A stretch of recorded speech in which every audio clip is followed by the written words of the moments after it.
Good day to everybody. Right, I'm doing decorating today, so I just wanted to try something different. And I know there's a lot of people out there that are not actually confident, and I've had to learn, being in a world where many people are not willing to help, not for free anyway. And if they are, then obviously they're expecting a fee. So here you can see I've already started. That's the panel off the side of the bath because it was easier to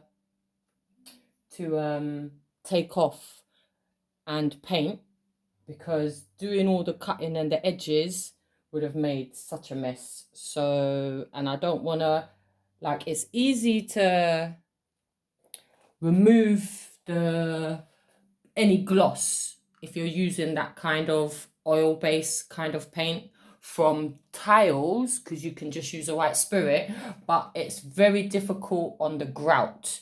So you don't want to mess around with getting any gloss on any grout. So that's why I've removed it, so that way my edges are free for me to just have fun and paint away. Here you can see the door is yellow kind of color. Let me see if you can see it better here. Well, it's actually not been done on this side, but this is the outside of the door, which doesn't make sense to paint as yet until I do the actual passageway, which I plan to decorate.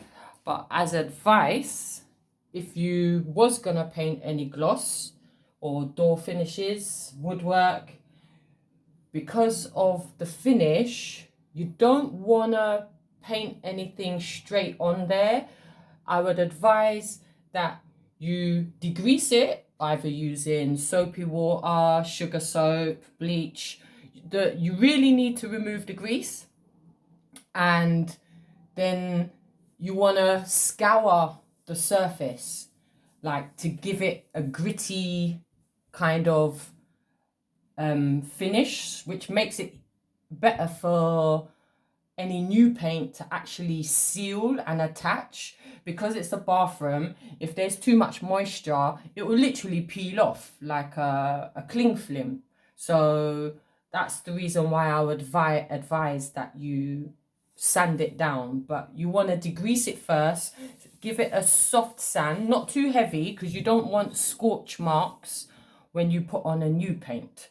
So you do a soft sand and make sure there's no dust, and then you can paint that. So in the meantime, I'm just on the inside, so you can see here, maybe possibly where I haven't painted looks yellow, and then the new paint is looking nice and white. So I've already done one undercoat. I've done quite a lot in here actually. I'm actually gutted that I didn't think of recording the whole process, because it was a lot of work, and there's some trimmings that I've already put up because this space I use a lot, obviously every day, and you can see I need to do the regrouting. I've looked up a couple of tricks and tips how to do that to minimize retiling the whole thing. You can see I've painted already, which was undercoats and top coats with the color. I even restored some old shelves and painted the back wall of the shelf to give the impression that the wall flows through, because this space is very, very small. And the ceiling, I used a damp proof sealant undercoat, about 3 coats of damp proof sealant, because I have an issue with the extractor and the window is not enough to remove any moisture and getting mold and things as such, or the walls, the paint peeling, is actually really a hassle, and cracks, etc. So for cracks, I dug those out because it's best not, if it's a fine hair crack, I wouldn't recommend just doing a light fill on the top. I would actually use some kind of tool, and it could be a screwdriver, chisel, anything as such where you need to dig out the cracks and make them obviously larger, where you can really get the filler to sit in.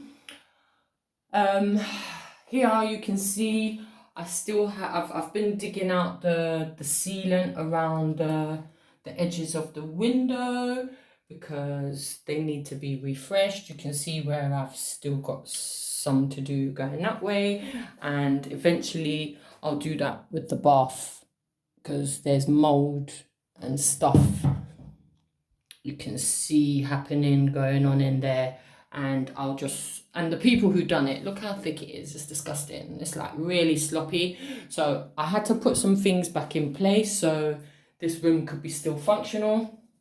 And I purposely haven't finished the design of the space. I would like it to be like kind of a spa fresh, breath of fresh air kind of layout, hence the colours are very kind of nature, you know, with the greens and the blue, very, you know, kind of green, kind of, I don't know, maybe I could do splashes of yellow, splashes of pink, just to keep it light and pleasant, being the first space that you would vacate when you come out in the morning. Okay, my main focus is now is I am going to show you how to do some cutting, because most people, anyone can do rollering, and obviously you need a brush, you need your paint. I've just got some, I'm actually doing a glossing at the moment because, as I've said, I've done all of the main paint work, so it's woodwork. As you can see, I've done a second coat already on the bath paneling, so by the time I've done everything else, hopefully that's all dry, and depending on what it looks like, maybe, you know, do a top coat, because I do have a different paint which is a medium sheen gloss, but the one I'm using is a low sheen eggshell. So not that I'm promoting any brand as such, but I've actually watered it down ever so slightly with a little white spirits, because as an undercoat it helps it to spread and just clean up any wood and metal work, where yeah, it just seals it nicely, and then that way you're not wasting money, because as we know, paint, very expensive, so you don't want to be wasting and throwing paint away. So this was an old paint and it's good, so I just watered ever so slightly down with some white spirits to make it a little bit more spreadable. And my main issue is everyone can do a roller job, but a lot of people can't do the cutting. So what you need to do is get a brush. It doesn't matter what size, but depending on what the work is, if it's fine pipes as such, you want a smaller brush. If it's like, for instance, the door kind of areas or any large kind of skirting area, then you want a wider brush, otherwise you're going to be here all day. And like I said, you don't want to excessively put too much paint. Let me see if I can use this, because like I said, you don't want to be throwing paint away. Number one, either outside of your brush and your paint and your tools, your rollers, whatever it is, make sure you got your cup. Okay, hold on one sec. Right, lovely. Gotta have a cuppa to function. Right, you wanna get your paint, get your brush in your paint, and the trick is, I'm just letting you know, before you even go up to do what you want to do, maybe find an old piece of wood or some card or MDF, plywood, whatever it might be. And the trick is, I'll show you, you need to get your brush at an angle. I'm just telling you how to do the cutting, because I can't have people charging me an arm and a leg, and then when you come in to check, because I'm OCD, well, I haven't been diagnosed, but I am particular about attention to detail. And there's a lot of people who come in, do a decorating job, but it's the preparation work that really makes all the difference. So I need to show you so you can be confident in yourself and put it to practice. It does take practice because you need a steady hand, but let me show you. You don't just do it like this. Like some people think, oh, cutting's this way or cutting's that way. No, you need to actually tilt the brush at the softer the bristles. See, brushes are expensive. This is a cheap brush, so the bristles are a little bit tough, like nylon-y. And I think the best brush is like the horsehair ones where they're softer and you can really tilt them where you want that like a 45-degree kind of point. And when you have access paint, it's the point that you're watching, and as you're doing it, you kind of just drag it along.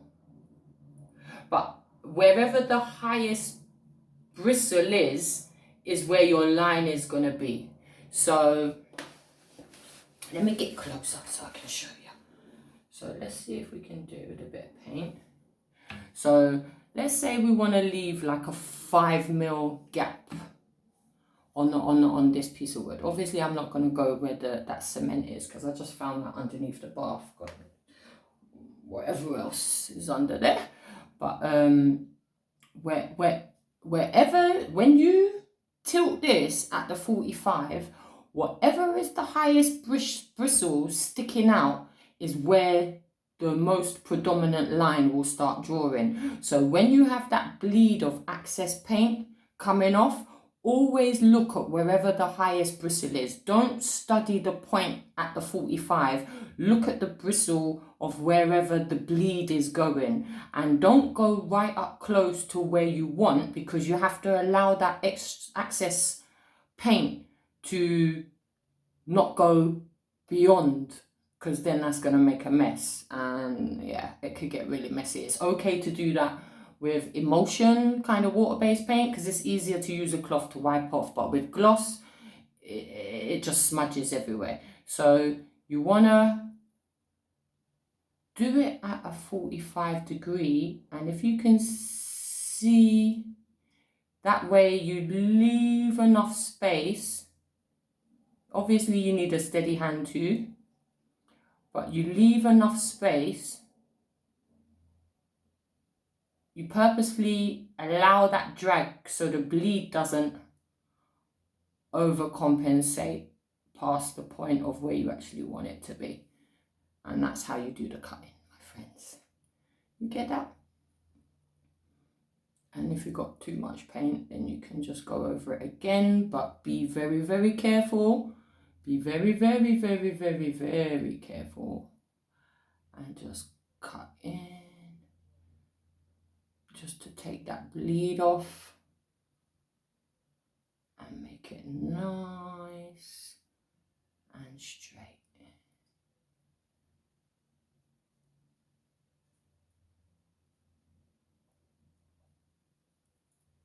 Okay, and that is how we cut.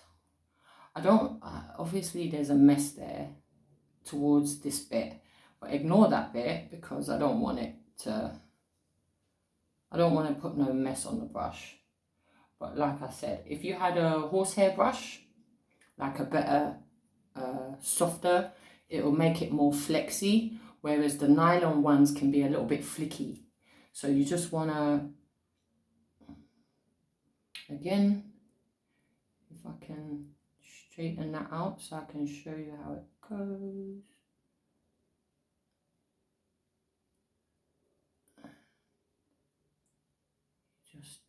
gently keep your hand as steady as, oh shit, and you cut it. Now, I don't know, obviously this piece of wood is not the best to use, but that's how you cut. And then, because you don't want brush strokes, I'm more thinking if you're doing the walls, because it's okay on the wood because it's nice to have that grain kind of effect as long as it's all going in the same direction. Don't ever go a different direction. Actually just keep it in the same direction with the length of the wood rather than the width. So if you're doing that on the walls, what you do then to remove the brush strokes, use a baby roller and go in as close as you can without touching the ceiling or whichever skirting it is, edging that you're doing, whether it's a join to a wood frame or the ceiling, or may it be tiles. Then you just use one of those baby rollers and get in as close as you can and roll it, and then you get the big daddy roller and do the rest of the wall. And that, my friend, is how you do cutting. So you can get on with your decorating with ease now, okay? So I hope that was helpful for anybody. And if you'd like to see any other DIY tips and tricks, I will be most happy to help, okay? Have a nice day. Take care. Actually, I'm going to get back on with my decorating because I got a lot to do, my friend. So see you next time. Bye.